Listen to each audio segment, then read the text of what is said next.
Hi, everyone. Good morning, good evening to everyone.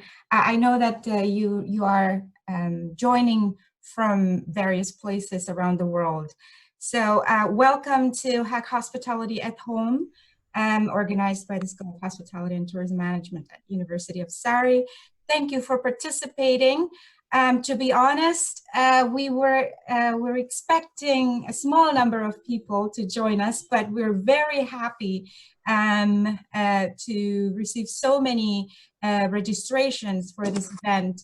And we realized that an hour and a half probably will not be sufficient for us to actually share our ideas and have a discussion. But we hope that today is going to be a start for our continuous discussion on the topic.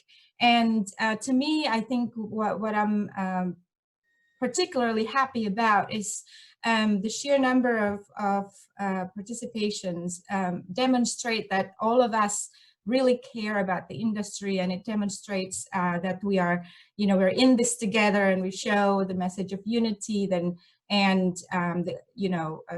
work together to have a collective action to do something for our industry, and that we are hospitality strong. Yes.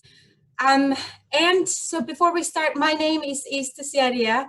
I am Professor of Intelligent Systems in Service in the School of Hospitality and Tourism Management at University of Surrey. I'll be your host today, together with my colleagues, Mark Ashton.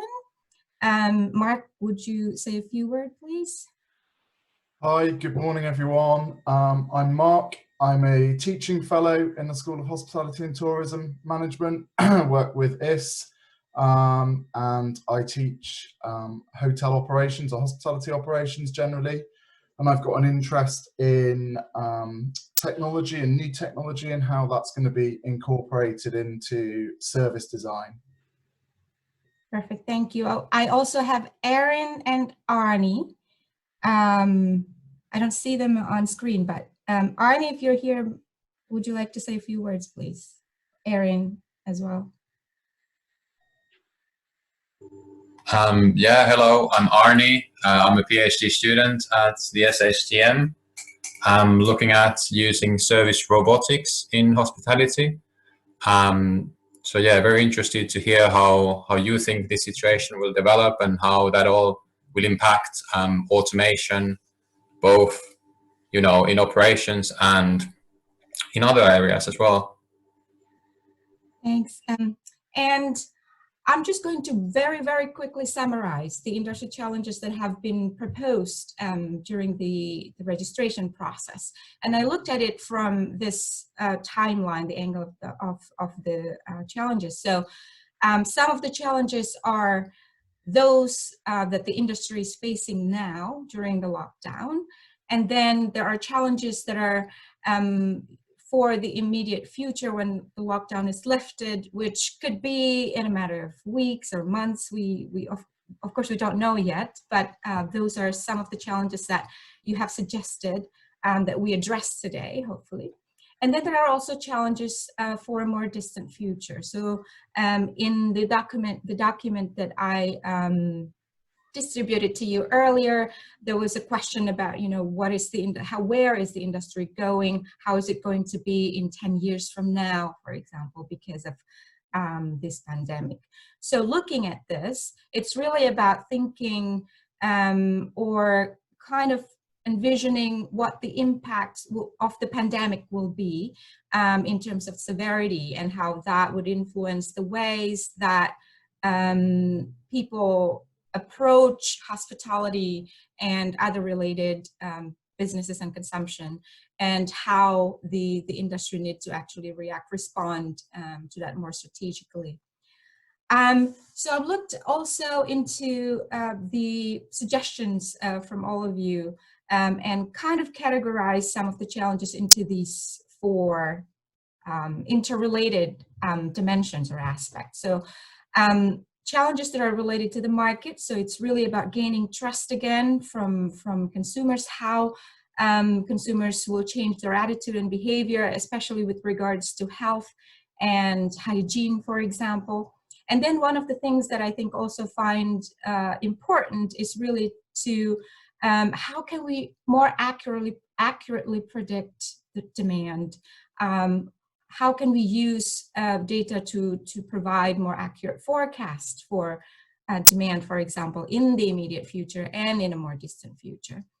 And that leads to challenges around the processes. So how can we provide, for example, guest handling or safety protocol, for example, sanitizing facilities that would protect not only the guests, but also the employees? And then how can we maintain our employees or keep our employees engaged during the lockdown and then after the lockdown and so on? And also challenges around communication. So how do we communicate, for example, in terms of gaining more trust, gaining trust back from the customers? How do we communicate that we have new procedures and that we you know, actually pay more attention to health and safety now and so on? And then the next really is about infrastructure. I think some suggestions around capital and revenue, for example, around finances, and also legal issues. So, for example, how can we protect ourselves from guests trying to, let's say, if they contract the virus in our facilities in the future, for example, how can we protect ourselves? As something around tort and so on. And also in terms of technology, it's really about collaboration between service providers and how we manage interoperability of different systems, for example, across the industry.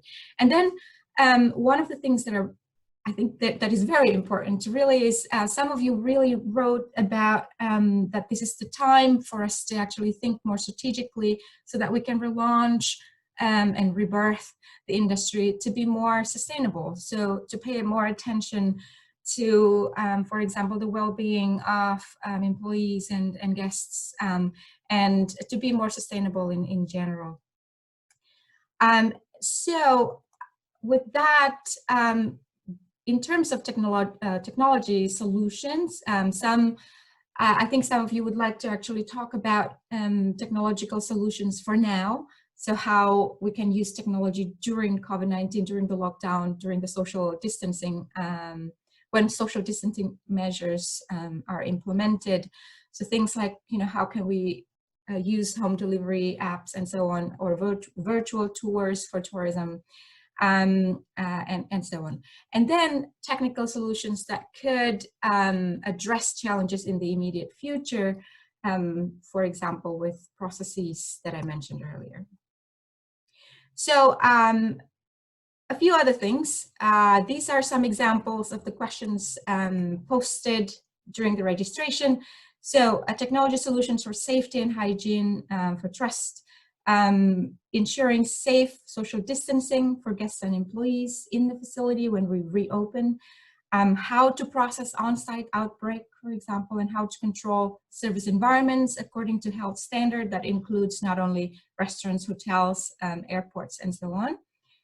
And then there are challenges related to work and employment. So how to keep teams engaged, how can we provide, for example, more new online related employment, and how can we up the digital capabilities of our employees now that we are, some of us are kind of, you know, migrating into online environments.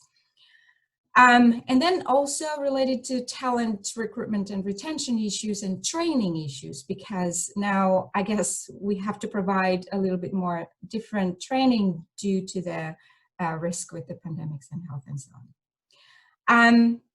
And then with the way forward, really the questions are around what will be the new normal, how can organizations gear up operations when the lockdown is lifted, and how, for some organizations perhaps, how can we pivot the business models in the new environment. And thinking ahead, really it's about, you know, thinking how is the industry going to evolve in the next 10 years, Is this pandemic the catalyst to push into automation and contactless services? These actually came up quite often during the registration. And then I think the last question is, very critical for us to think about. So why the hospitality industry is so fragile? What collective actions can we take to make the industry stronger? And then in this case, perhaps relevant to what we are talking about today, to make the industry more technologically advanced. So these are some of the questions from you, from all the participants registered for the events. And hopefully later on, you will be able to explore a particular challenge from these different challenges, and to discuss how you envision that technology could actually help address these challenges. So thanks. My name is Dwayne Pascal. I'm a CTO at Criton, and Criton is a company that does a guest engagement platform. We sell and develop mobile apps and custom-made mobile apps for hospitality and hotels, and we are therefore concerned a lot with the guest experience, and that's really an area we've been focusing on as COVID-19 has evolved. So I'll talk a little bit about that. I've only got a couple of slides really looking at what I see as the challenges in delivering the guest experience going forward, and really probably that quite a more immediate time frame, obviously with a lot of hospitality being kind of shut down at the moment. There are looking at some things like deliveries and these kind of things, but I'm looking at sort of once that starts to relax a little bit and we start to unfold, what does that start to look like for a guest experience point of view? So in the first slide here, really looking at three areas from the guest experience.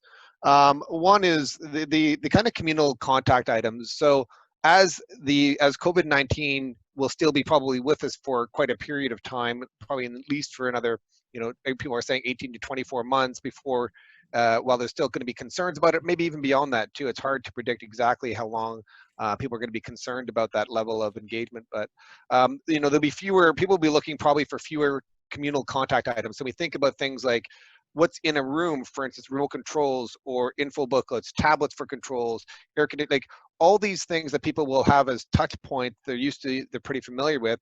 Guests might be a little bit reluctant to sort of engage with those parts of it. Hotels will be spending probably extra time and cost cleaning those, so they might want to reduce those as well too from their perspective to make sure that it's just another fewer concern or a lower area of concern for people. But even outside the room, so areas like key cards, plastic key cards that get used, and kiosks that are have common touch screens, all these areas that where in lobby areas or communal areas that guests engage with, that maybe like even lifts and these kind of things, how do you start to then reduce the risk of passing on COVID-19, or at least giving guests the experience and understanding that those areas are safe and clean and can be used? The second area I see a challenge is just in the social distancing. So as we were saying, service industry is one which is not only kind of built on personal service and in-person kind of service. It really values that as a key part of the experience. And so when we look at that, when we think about the check-in process, the checkout process, a lot of things inside of a hotel or accommodation, like asking for assistance and engagement, dealing with the concierge, or just getting information about local area, a lot of that's done still face-to-face and in person. And there's a whole part of the hospitality industry that is really geared up around that and delivering that. So how does that then get affected? What are the guests going to want to do to handle that part of the experience? And the second part of that too in the social distancing is just that communication. And I know you touched on things like trust and confidence earlier. And that was one of the areas that, people are going to have different expectations. How do you then start to manage those expectations?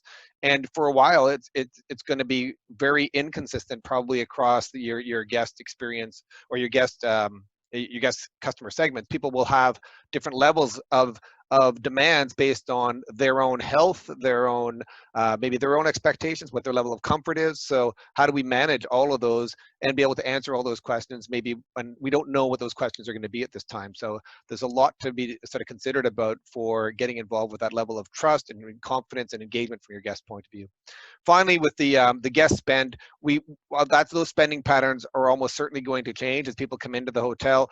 They may not be as comfortable going to communal areas like your food and beverage area, like your restaurant or the bar, or those facilities may change. So people may have, I know of areas, hotels that are having fewer tables and therefore fewer covers in those areas because they want to have more distance between the tables. So how does that start impacting revenue streams? And how do you then think about those even areas like, you know, the spas and certainly events, weddings, you know, birthdays, these things where social gatherings are happening, those are certainly being impacted in the short term. How do we then start to think about those? And those are high revenue streams for hotels. So what's going to happen with those as we go forward? Can you go to the next slide, please? So, oops, that's a bit too far. Okay, there's only one other slide. So I've just tried to highlight where I think technology can play into those three areas. So one, what we're seeing a lot is more reliance on the personal device.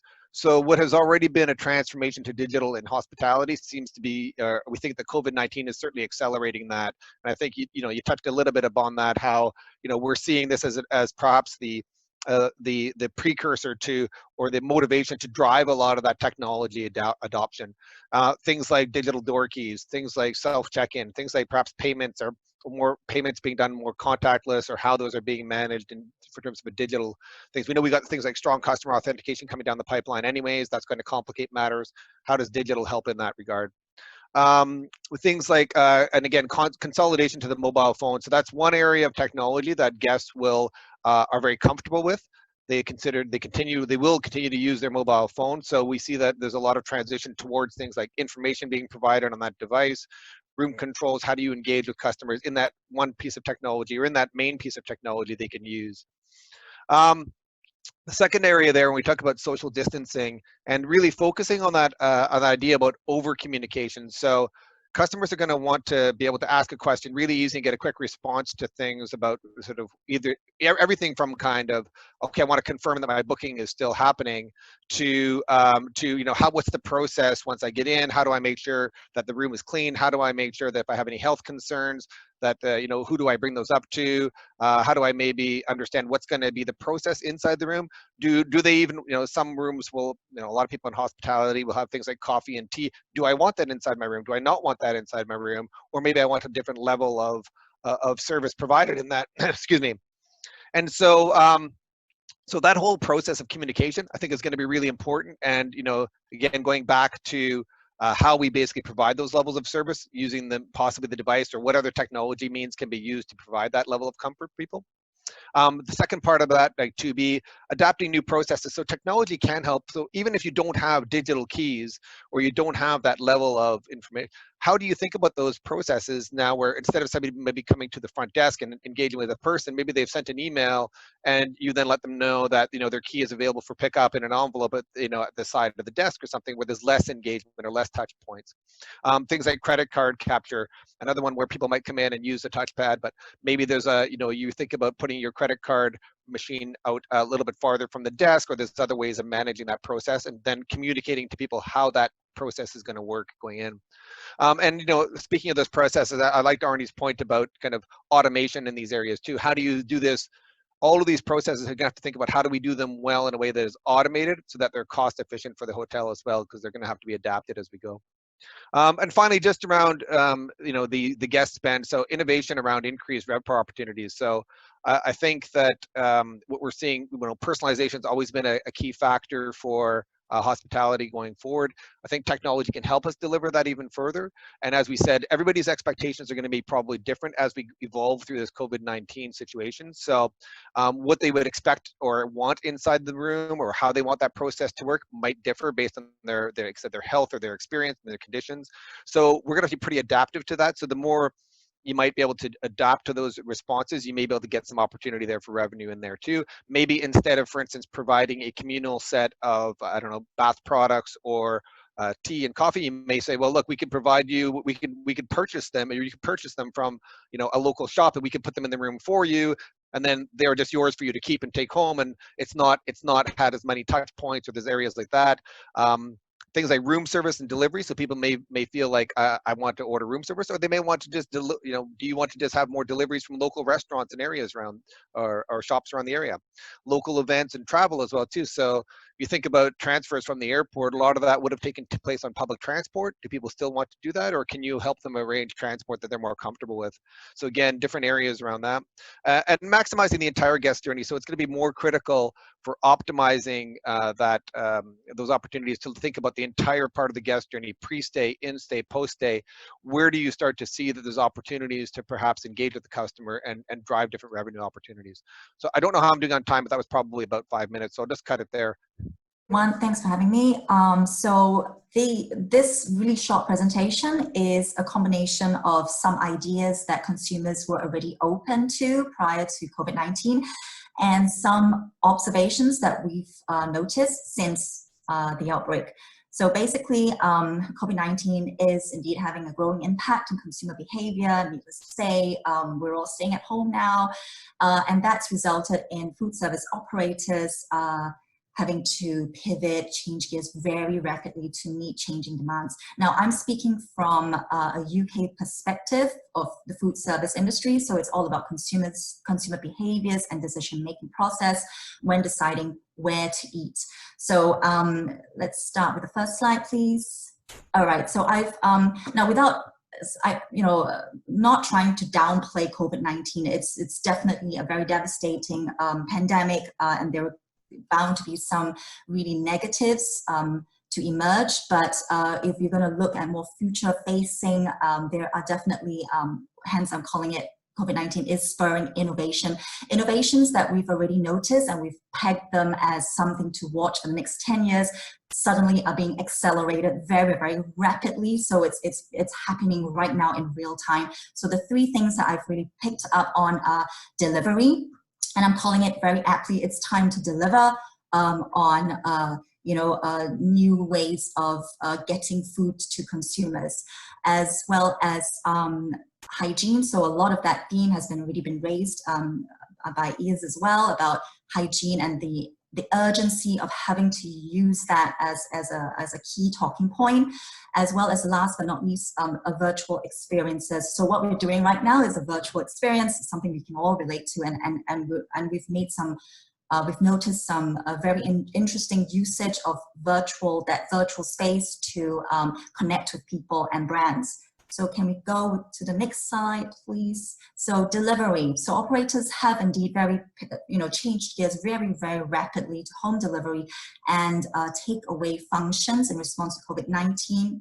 One of the first ones we've noticed, the ones that decided to stay open, they've kind of pivoted to meal kits and groceries. So this is a situation right now. You've got suppliers, farmers, it's spring. So you've got all these great range of fresh produce that are ready to go. And there are no restaurants that are open for dine-in usage. So there are all these amazing food service produce that have got there's got no restaurants that are taking in. So restaurants that are staying open, what they've done is they've come up very, very quickly with a solution of taking in those produce and packaging them into accessible meal kits. So if you can't come into my restaurant, you can now take home a portion size, ingredients that have been portioned to your needs. As well as you get to sample. It's like almost like a peek into the restaurant world. So you've got fresh produce from restaurant suppliers, you've got a recipe card from perhaps your favorite restaurant, and you can effectively cook a restaurant meal at home. That's one thing we've noticed. The next one is express and kiosk formats. Now, this is something I've researched on prior to COVID-19. There is a lot of interest in these pop-ups, and it's a site that's very common in East Asia. So I'm speaking to you right now from my home in Singapore. This was taken in Singapore about 3 years ago, so way ahead of the curve. And it made a lot of sense because, especially in busy cities like London, where we're all commuting, it's that the convenience of a takeaway meal. So having to just pop in and get something and go. That was like a main driver for that food to go convenience. Now we're seeing obviously suddenly like a venue with 4 walls are becoming quite problematic. It's problematic because once restrictions are lifted, you've got the problem of crowd control. If people are coming into a space with 4 walls, you've got to kind of think, can they sit here? Can they stand there? What is a cluster? What is safe distancing? A pop-up or a pod-like crowd control, at least a lot more, you know, accessible. You can effectively get people to queue up in a, you know, widely space, and you can just, you know, sell food and they can just grab and go. So that could be something that we might likely see in the near future. We can see more of these pop-ups come up in open spaces. Now, the third theme here is fine dining delivery. I don't really like the word fine dining, but it's thanks to them, our eyes are now open to different ways, you know, a slightly more upscale way of having home delivery meals. So we're used to that, you know, food that's come into like a box and we have to peel up the lid and then I'll tip our food over and it's like this brick. So now with fine dining restaurants and more upscale restaurants having to innovate and really kind of pull their hair out to think, how can we deliver that restaurant experience to our customers, our loyal customers that want to support us. So they're going out, they're sourcing for interesting packaging and new ways of presenting home delivery, you know, restaurant meals. So thanks to them, our eyes are open. So we're likely to see more of that stick after COVID-19. So let's go on to the next theme, please. So beyond soap, so hand washing, I think that's drummed into our head now. That's really quite, you know, it is quite a necessity right now. And hygiene has always been an important factor. Whenever we ask that question about your key factors when deciding where to eat, hygiene's, you know, always up there amongst the top 5 among, you know, within the, you know, price, quality, convenience, and then perhaps it's hygiene. So it's like 4th or 5th most important factor. But we've started doing a lot of focus group and qualitative research. Hygiene's suddenly top of mind. Everyone's saying, look, listen, I have no problems with eating out. I have no problems with ordering home delivery, no problems getting food from a pod, but as long as it's hygienic. So there is this real fear or that focus on, as long as it's safe for me to eat, I have no problems. I have no problems using reusable packaging, nothing, but I need to know it's safe. So these are more about observation. So the first one, this is a real, it was a real project commissioned to the National Technology University of Singapore. They've been commissioned to come up very, very quickly with a robotic solution to clean large area surfaces. So they've rolled that out, and now it's kind of like a main feature. It's able to clean very quickly. So we've done a research, and also that was with Mark Ashton's help as well from the university, to come up with some really interesting robotics and artificial intelligence questionnaire. And I did that, and there was a lot of interest. At least half of Brits were quite open to the idea of robotics. But now we're seeing that, so if there is anything like a frontline robots, they're sending out, especially in East Asia, we're seeing that happening not only in Singapore, but obviously in China and parts of East Asia as well. This is the front line of robotics are the cleaners. The disinfectants and the cleaners, they're coming out. So I genuinely believe that what's going to follow is, it's just going to kind of have a knock-on effect. So you're going to have more robotics doing other services like service or cooking or serving and all that.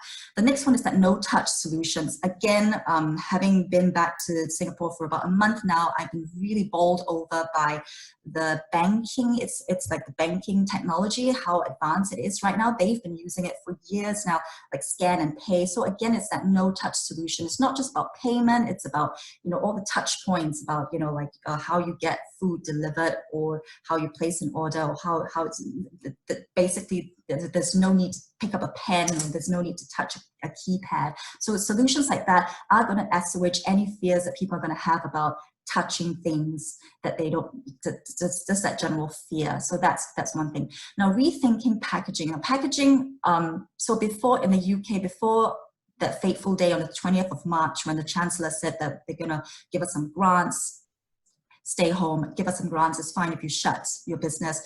Before that, Starbucks was still trying to stay open, and they said no more reusable cups. They were going to serve all drinks in disposable cups. Now that sparked a lot of, it kind of begged the question, are single-use packaging truly more hygienic and safer to use? This is an area I genuinely think is one to watch, because I don't think we are going to revert back to our throwaway culture. It's really quite important to kind of identify that we had a problem and we've explored reusable, and now we're kind of like, ooh, maybe plastic's better. But I think what's going to happen is going to really kind of spur a lot of new innovation. Either it's we're going to have to cut back on packaging, or we're going to have to come up with recycling solutions, or just use less of products. Last but not least, virtual experiences.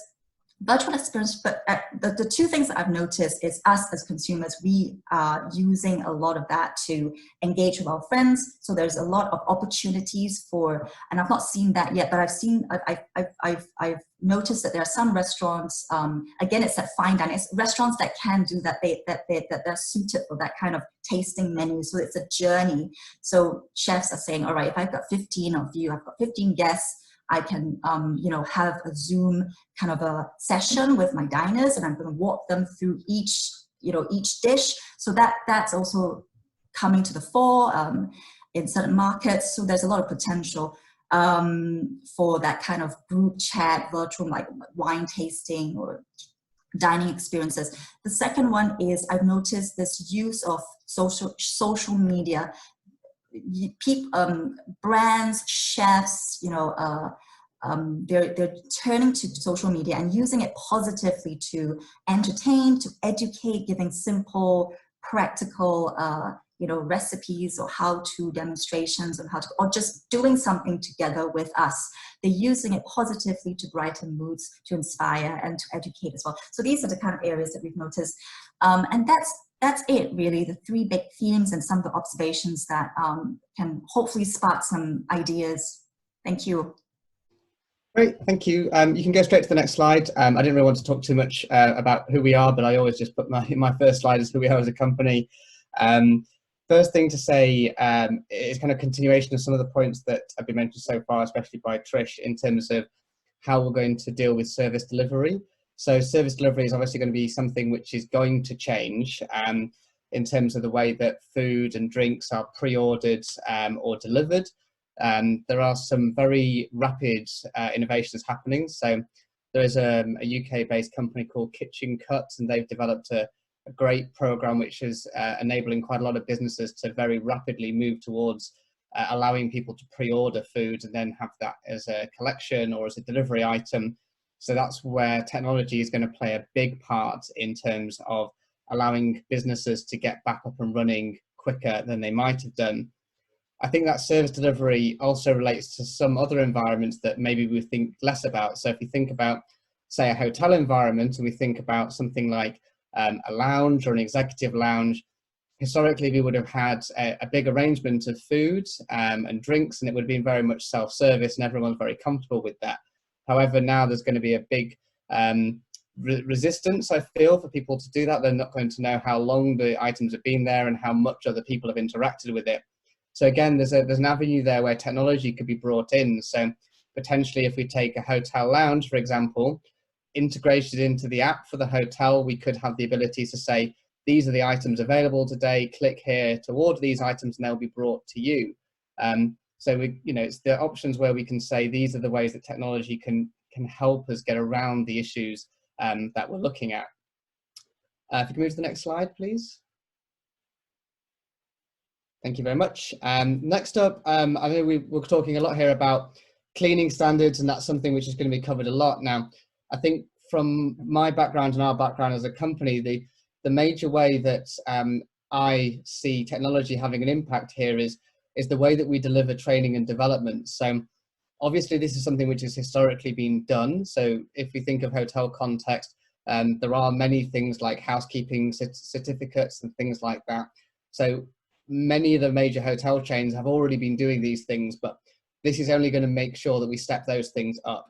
The training and development side of ensuring that every single associate within a property understands what it is they need to do, why they need to do it, is going to get more and more important. I feel also there's going to be more of an insistence here on the ability to audit whether we've transmitted that information to people. So before we can say that we're doing these things, I feel that now there's going to have to be more proof to show that we've done these things, that we've delivered the information to our colleagues and partners. Next slide, please. Again, something we've covered before, but I think a few different angles to think about as well. We talked about guest engagement and how we communicate this information to our customers, our guests, our partners. And Trish mentioned this from how customers are going to want to know what we've done as a business to be able to say that we have our clean standards and our policies in place. So I think there's going to be even more of a reliance on the CRM systems and the personalization. And again, I think all these things that I'm mentioning are an elevation of what many businesses were doing before. And I think that's a kind of overriding point that we'll see here. It's not a case of these things necessarily being brand new innovations, but it's going to be a case of, I think a lot of hotels, restaurants, food service delivery companies are going to have to think about escalating their delivery time of these things that they may have had on their plan and their roadmap to deliver, but they're going to have to make sure that these things are delivered sooner to ensure that they can survive. Next slide, please. Finally, business planning, and there's a few things to mention about this. So Dwayne mentioned the fact about that we might see lower incremental spend from people, especially during the early stages of the recovery. So I think having plans for that and then having ways to try and address that is going to be very important, especially during the early stages of recovery. I think it's fairly clear that we're going to see increased competition due to the reluctance of people to move back into hospitality environments. That just means that the market is going to be smaller when we first start to open. There's a few other things to say on that, but I'm going to come back to that. I think there's a few other things to think about, and that's related to things like venue size and the size of gatherings that we'll be able to have during this period as well. If you take certain size of hotels, some hotels have big spaces, and those might take a long time before they can be utilized in the same way. So that's something which is going to be very important. I think something, again, which is a development of what we've started to see in many hotels already is the use of things like zone controls, and that's through the use of things like iBeacons and the Internet of Things. So that's looking at how we can manage our spaces effectively with the utilization of technology. Most hotels now will tell you things like, well, these are the busy times when breakfast is happening. I think what we're going to start to see now is people are going to want to know, is it quiet? Is the bar busy? If the bar's busy, I'm going to stay in my room. I'm going to order room service and I'm going to say, bring me a cocktail. Whereas if the bar's quite quiet, I think I'll happily go down and I'll have my drink there. That's going to get very, very laborious if people have to constantly phone the front desk, and it's going to become a very jarring experience. So if we can use technology, which we know we can, to do that in a better way, then that's going to smooth things over. My feeling on that is that the companies who do that the best are the ones who are going to come out of this the strongest. So again, a few of the presenters have mentioned this already, but that need to adapt and the need to adapt quickly is certainly something that's going to be key here, and those that succeed will reap the rewards for that. Final thing, and one of my main areas of interest here is all around this business planning, is looking at how we forecast, how we optimize profit, how we can plan for this. So looking at how we maximize profit in this recovery is going to be important. And one of the things that we do as a company is we look at simulation modeling and how we can plan better. And I think all of this planning and strategy work is going to be very important in the early days of recovery and then all throughout the recovery as well. And that's all from me. Thanks very much. So thank you for inviting us. Maybe just 2 sentences from my side to get the picture of the perspective that we are talking about. In Slovenia, we are a high-tech company, almost 40 years of experience in high-tech, but we are leading the biggest R&D project in the history of the country with all major universities in the country. On one side, on the other side, we have a very large project running where we have all the major tourist service providers and high-tech companies where we already are planning and doing working on pilots, so bringing this like first thoughts from the R&D project into reality. And please, next slide. The main dilemma that we are facing now with like this, from the perspective of countries and of these largest tourist service providers, are the question is maybe a step back from all these concrete already ideas what to do. Is first, do we want to go like find the fastest way back to the old, or trying to create something new?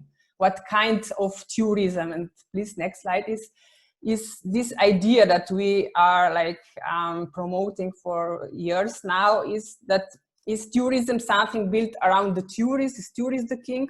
Or is this sustainability which is built around local residents, local governments, like the local community and everything around it? We see now this, like the stakeholders who already have for example, the contact with the local community are those who in this situation can like build or create new services and have customers in the area. Those who forgot the local community, now they are just closed and lost and have like major problems to build something new. And just for the end, just to when we are thinking about new things, what is the like first starting, like this would be like last slide from my side, is first like technology, data, because we are a high-tech company. We are interested in building this system, what Peter was talking about before, trying to find where are the red zones, where are too many people, but like on country level, regional level, destination level, and how to bring this dynamic to make possible that the flows can spread, and then this experience of local communities and tourists can be better. And we believe that innovation is and this new sustainability is the way to go. And this is also one of the reasons that we started together with AIRTH and Dejan, that is following now this Tourism from Zero initiative, to get the picture and all the inputs, how to build the system from bottom up. Maybe I just give Dejan the word now. And Thank you, Urska. So that's a good segue to the next presenter, Dejan. Dejan, with AIRTH and Urska together, they have this really, really great initiative called Tourism from Zero. And so Dejan will be presenting about that initiative and also give us homework, apparently. And so we'll give Dejan the floor. I'm going to share my screen. So I come from Slovenia and from the University of Primorska, Faculty of Tourism Studies. My focus is tourism innovation in teaching and in research.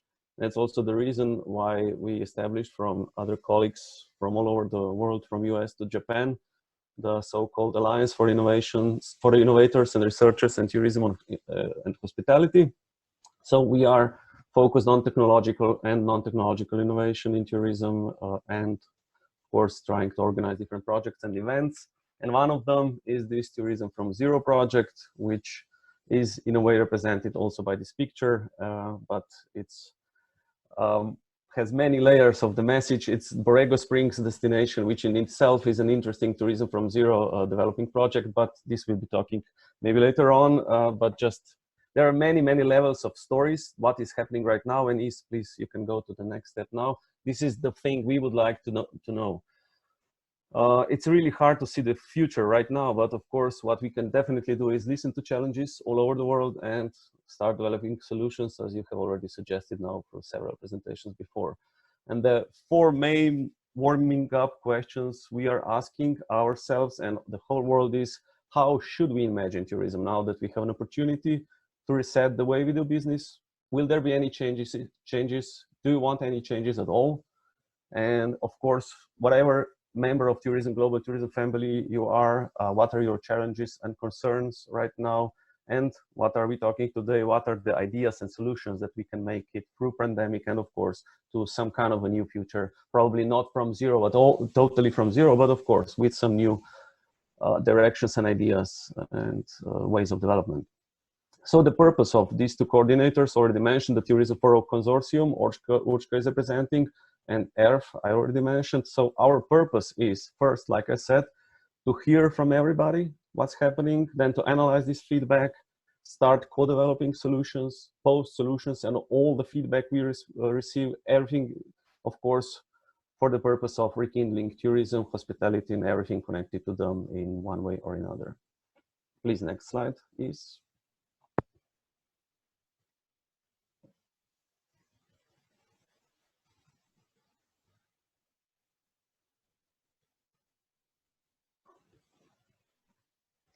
Here are first results. On the right side, you see 3 types of results we are getting, and we are trying to summarize them in the current word clouds on the webpage already. Far right are the countries that we already have responses from. And of course, the topics. These are the topics in the survey.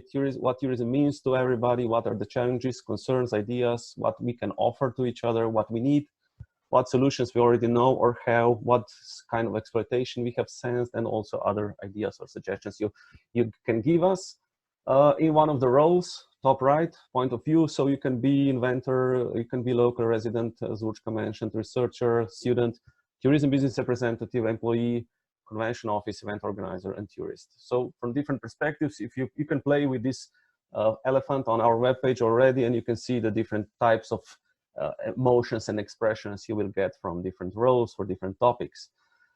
In parallel, we are also running the Instagram action because there is a special segment, of course, of our population, generation, and members of the family that is very Instagram oriented, and also the picture oriented, figure oriented. So together with the words and the figure, I think we already are getting the sense what's going on, and of course, first few ideas what will happen in the future.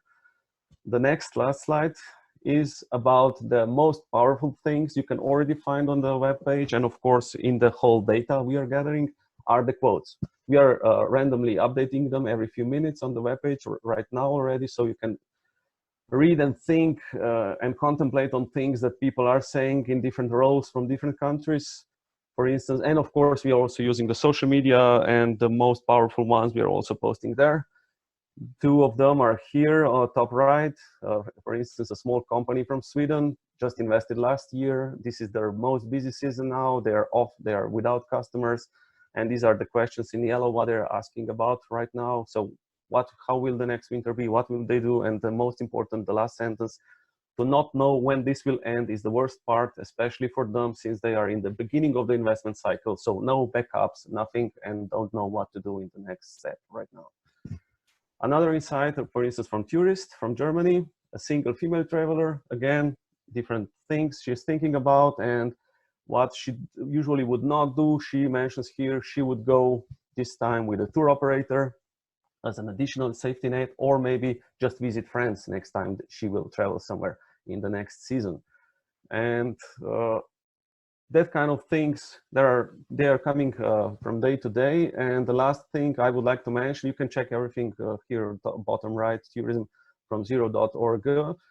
The last thing is we are also using special unique, so-called unique survey codes for different communities. For instance, DMOs are interested in them, or tourism providers, tourism service providers are interested to share this code with your community, with your customers, or for instance, with the whole destination family. And then we can extract the data for you, send it back to you, so you will get the data for your part of the world. And at the same time, all the data is combined in the presentations I mentioned before and in this kind of selected quotes I presented here. So in general, the homework is asked me to give to all of you. Think about it, check the results, what is happening right now out there, and if you want to, we can also give you the codes that you can also get more insights for your family.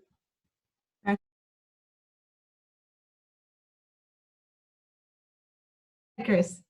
Hey, apparently I'm the spokesperson. Hurrah. The challenge we started with was whether we could use technology to help enhance consumers feeling comfortable around Airbnb in particular.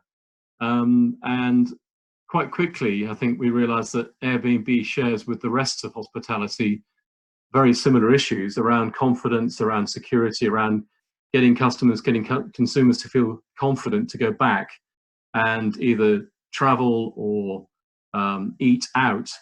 And I think we talked about, in Airbnb, we talked about the concept of super host. We then talked about the idea of how about super guest, whereby both parties would feel comfortable that they're not bringing COVID-19 into the property, or they're not going into property that has got COVID-19. And again, that really quickly came back to the idea that Airbnb, that whole platform, that whole way of being with another environment is very similar to restaurant hospitality and tourism generally.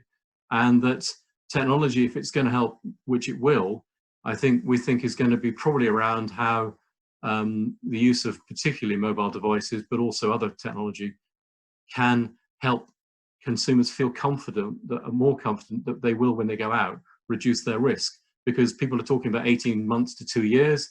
We will want to go out in that next 2 years. I don't want to be sitting here for the next 2 years. Much as I like talking to you guys, I want to be out there and making the most of it. So how do we get ourselves feeling comfortable, reducing the risk we've got, reducing the contact points, the touch points? And I think technology is one of the ways to help do that. And the things that have been outlined so far, I think the platforms are being produced very quickly to help operators around the world reduce those contact points and enhance confidence. Great. I'm going to talk from our group. So we talked about augmented reality, Internet of Things, and the use of geo beacons to be able to kind of manage people. We talked about this from two kind of top level points: the pre-guest experience, so prior to being in a restaurant or being in the hotel, and then the actual experience. From the pre-experience, we talked about how we could use augmented reality for things like virtual tours. So allowing people, obviously these are things which exist already, but overlaying this with the ability to build confidence with consumers that they're going to be moving into a safe environment. So by showing people a restaurant or a hotel, allowing them to gain confidence that these are the things that we've done to make their experience safe. I think that's very important. We talked about how we could potentially, could there be any element of overlaying TripAdvisor reviews with that, which might be quite interesting in terms of actually giving people confidence of other people who've experienced it. We talked about the actual guest experience, and this links on from what Chris was saying about people are going to want to make sure we get back to this. People aren't going to want to stay away. One key point that Mark mentioned in our room, which I really liked, was how we can retain or bring the theatre back to what we do. So the thing that people like about hospitality is that hospitable nature. So how can we not reduce that with technology, but hopefully improve it with technology? So if we're going to be using technology, are we going to use chatbots? Are we going to actually open this out and turn things into a sales opportunity? So we talked about wanting to know maybe the busy or the quiet areas of a hotel. If we push out and tell our guests that the hotel bar is quiet, that could turn into a sales opportunity for us. It does, of course, need to be managed. We don't want to, if we've got a hotel with 600 guests, we don't want to say the bar's quiet and then have everybody think, wow, fantastic, and then we end up with 600 people in the bar. We then end up in a worse situation than we started with. We talked about some other things around, could we bring in things like social hubs? Could we allow the social aspect of these things to actually come into the hotel room? So if we were going to have live entertainment in the bar, could we put that onto a TV channel in the hotel room, so that if people are going to have a glass of wine in their room, they don't miss out on the pianist that we have in the lobby, and then we can all still enjoy that. So that, again, could be something quite interesting in a way of getting from the social side of things and actually trying to bring that into the room. We also talked about, could we bring in more hotel social networking? So could there be something which allows people to connect in a social way, but maybe at a distance? So that could be quite interesting as well. So yeah, quite a lot that we talked about, but those were the headline points. All right. Hi, everybody. We talked, I have to admit, not so much about technology. We got stuck in a conversation about the hotel market and the future of hotels. We did discuss that hotels do have strengths compared to Airbnb that has been eating into the hotel market in the last few years, specifically the benefit of hygiene, that consumers might trust hotels and established hotel brands more than individuals renting out a room or an apartment. We did discuss also if there's lessons, how we can identify essentially lessons learned from best practices like Taiwan that recently opened up nightclubs again. So how did other countries manage the crisis much better? And which might be more tighter rules and paying attention to those tighter rules and maybe really early reactions towards the crisis rather than waiting too long. And finally, and this was at the very last, we already got the pop-up that the room is going to shut down. I brought up the idea that we briefly discussed it, that autonomous technologies like robots really might become more popular, not so much maybe because of consumer demand, but also because governments might come up with a lot of restrictions or rules for employers to put in place how to safeguard employees. And if, for example, in countries like the US, if then there are some lawsuits from unions or employees against their employers that they haven't been well protected, and rather than spending tons of a lot of money on lawsuits, it might be just easier to replace some employees with machines and go that route. So it might be purely a very harsh economical reality. And that's about it. Thank you. Jeremy, so I'm spokesperson. We talked about housekeeping, cleaning, topical subject.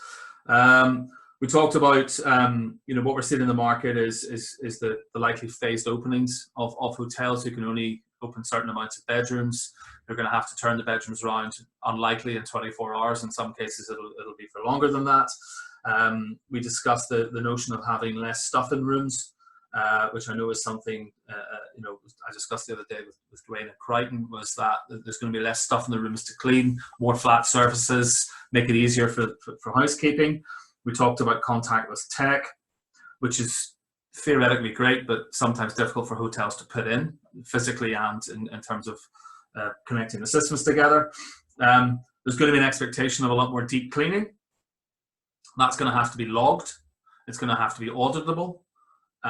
Florian there mentioned lawsuits, which I think that kind of ties in with that. They were going to have to prove that we've actually cleaned the room properly. But also it's the traceability of who cleaned it, but also the traceability of who was in the room. Because what happens in 3 days' time if somebody gets diagnosed with the coronavirus? And they have to trace back to exactly which room was this person in, which public spaces were they in, and so on. Around all of that, and given I'm in the CRM space, we're in CRM space, it's the communications to the guest about reassuring them that the room has been cleaned properly, how it's been cleaned properly, when it's been cleaned. Is that upon check-in? Is that more in real time? And so on. From that as well, training is an issue. We need high standards of training across the board. Do hotels outsource? Do they bring their own people in? Do they have to keep bringing their own people in? Because obviously we know that housekeeping is a fairly transient thing at hotels. Even though the reality being that I think we're probably all better cleaners, or most of us are, globally because of what's happened. There's also, as well as the rooms themselves, is obviously how do you clean the public spaces? How do you prove that? Et cetera, et cetera. We discussed as well that kind of hotels like to be personal, and putting a plastic screen in front of people is not a good thing either. We talked about robot cleaners, different types of technology that can be employed there. However, again, it's difficult for maybe the smaller, more independent hotels and groups to plug that type of technology into their existing systems. Not everybody's a Marriott, and even not everybody's a Citizen M who basically built their own tech.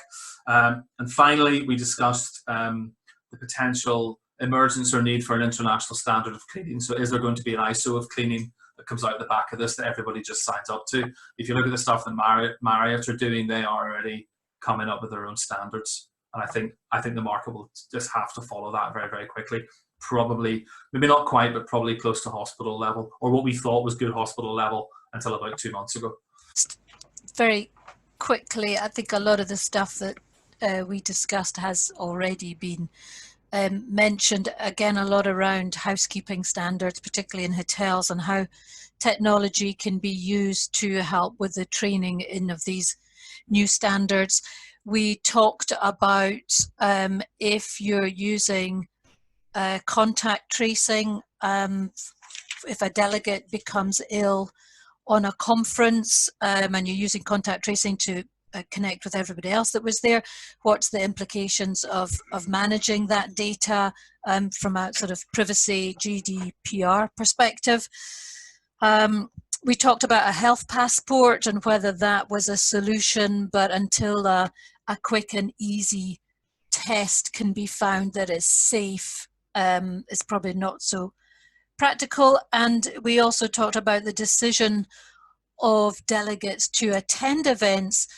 Risk will be top of the agenda now. It's, am I prepared to take the risk in attending this event, or shall I log online and watch it virtually? I won't get the face-to-face, but I will feel safer. And that discussion kind of took us into the how do you price or how do you place a value on the digital experience and the face-to-face experience for a delegate. So I think that was kind of where we were. I'll be speaking on behalf of Room 6. So we started off talking a little bit about areas of interest for Claudia Luis around things like customer trust, and Claudia was looking at things like artificial intelligence and how that plays an interest or a role in how we adapt processes and technology going forward. So we looked at it a little bit from both sides, both from the consumer and the guests, so the consumer guest side of the experience, but also what is the hotel side of the employee experience from that.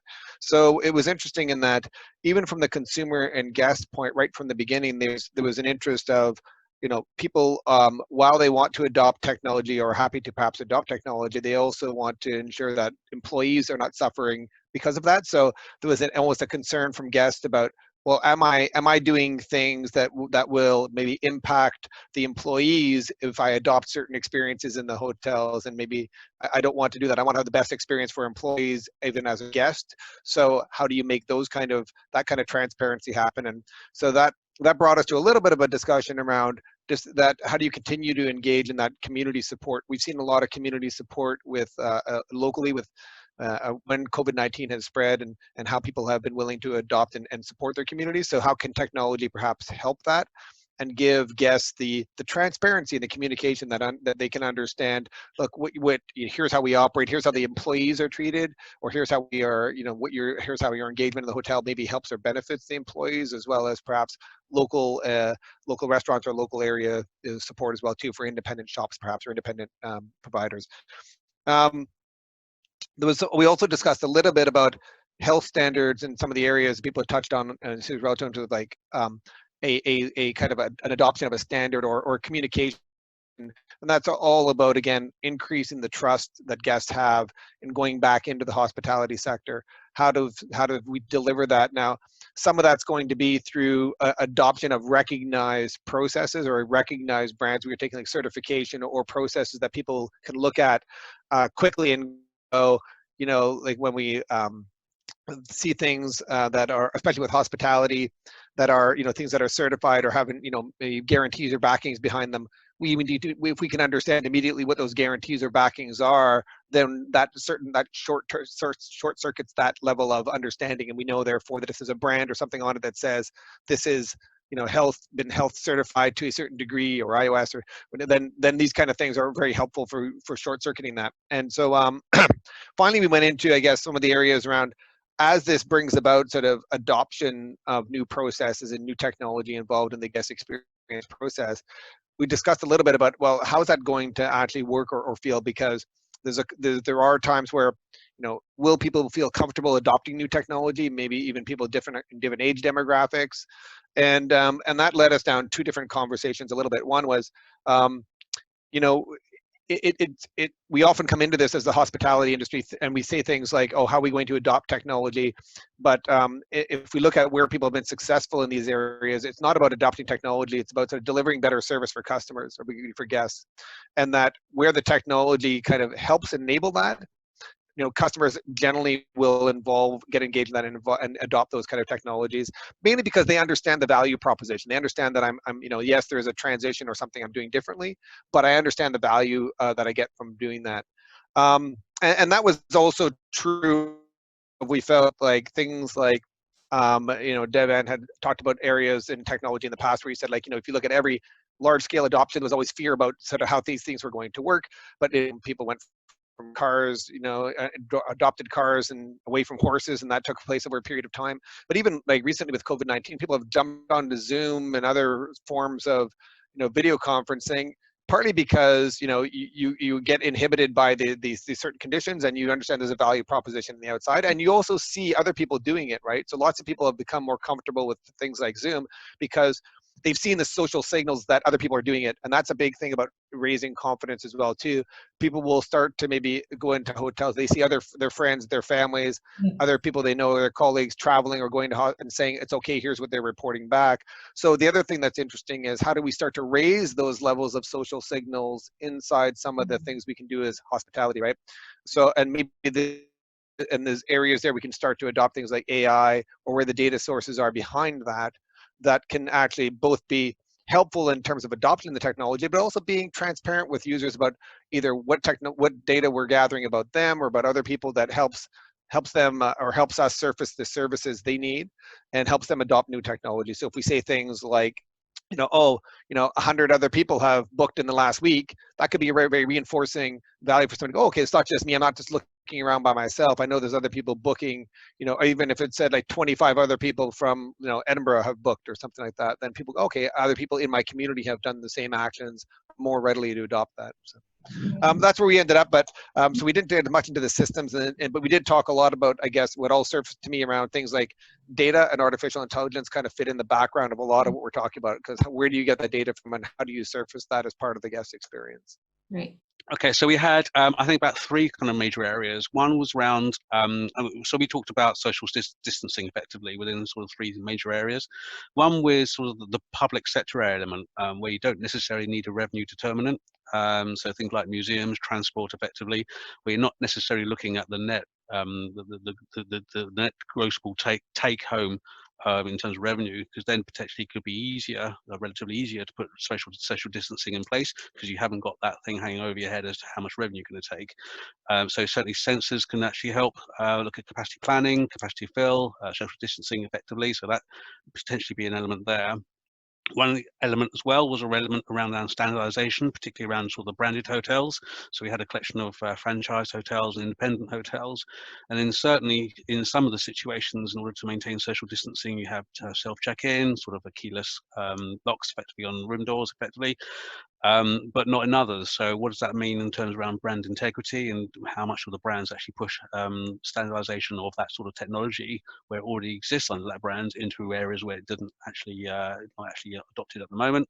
But the other one was particularly around sort of all-inclusive market, which is obviously quite a more pertinent question around what is the actual customer wrap, basically, particularly around the buffet, high areas of throughput, certainly in check-in for all-inclusive customers because they have a certain expectation, and that's been obviously put together by the source provider. Now, if you're thinking about changing things like using technology to allocate people's dining slots effectively, you're fundamentally changing the service wrap that you're selling onto the tour operator. So I think sort of surface an issue around, well, what is we selling? What are we selling whole scale to the market? To what degree can it change? Because that's the output of that conversation is probably going to determine to what degree we need to employ technology to sell our proposition out to the market. So people obviously have an expectation around swarming around buffets. Well, you're going to have to change that particularly a lot, or have slots. And if you're having slots, well, what's that going to talk about in terms about how you do your kitchen? So there's a lot of intricate questions there around what is actually we're going to, what is it we're actually going to have to sell out to the wholesale, and how adoptive are people going to be to take that up, and what does that mean about our contract with our tour operator, etc. So stepping back before you get to technology, it underpins the chosen solution. What is a chosen solution? I think until we get some sort of a lift up type of governance or guidance from the governments even, that's still a massive question mark. And lo and behold, you've got time ticking away. You've got the summer 2020 period sort of eroding into sort of the claw back into the element. You can't actually claw back that revenue that you seem to be losing. So a bit of a tough situation there. I'm going to report back from our group. Right. Fundamentally, we talked about the skills gap, and we focused particularly on the challenge for SMEs. We basically kind of, I guess, came up with a lot of challenges and then some solutions towards the end. We really looked at the opportunities and the risks for small businesses and niche operators who kind of have built business models around co-creation, around the sort of theatre, if you like, of the experience. So the example we spent a little bit of time chatting about was maybe whitewater rafting experiences in Scotland. How do you actually now create that product where part of the attraction of the product was going with your friends and family to engage in that sort of activity? So you've got the physical distancing challenge, but you've also got the huge challenge of how you actually get to some of these rural attractions and products. So it becomes uneconomical if group travel becomes the last type of travel to rebound, along with maybe conferencing. So we spent a bit of time focusing on that challenge. And then I guess we then moved towards the solutions. We were thinking small businesses maybe have the flexibility, the opportunity to be more able to pivot and change. That change will require not just upskilling in technology and adaptation, but also probably more fundamentally a change in mindset to embrace technology. And Alex was particularly keen to point out the challenge between the gap really between the DMO attitude, which is to create a kind of equal playing field and equal outcomes, and the entrepreneurial mindset, which is around equality of opportunity. And I think you know, DMOs and SMEs often are talking a different language, and there's fundamentally perhaps too much reliance on DMOs coming up with the solutions. So perhaps entrepreneurs or small businesses in rural areas perhaps looking too much to DMOs for the solution. And Sumitra had an interesting example of where there are funds put aside, for instance, in Surrey, but the uptake is very low amongst SMEs because people don't actually have the skill set to know what they require. And then we finished really by talking about a couple of examples of where businesses had really switched to completely online, and we talked about virtual whiskey tasting.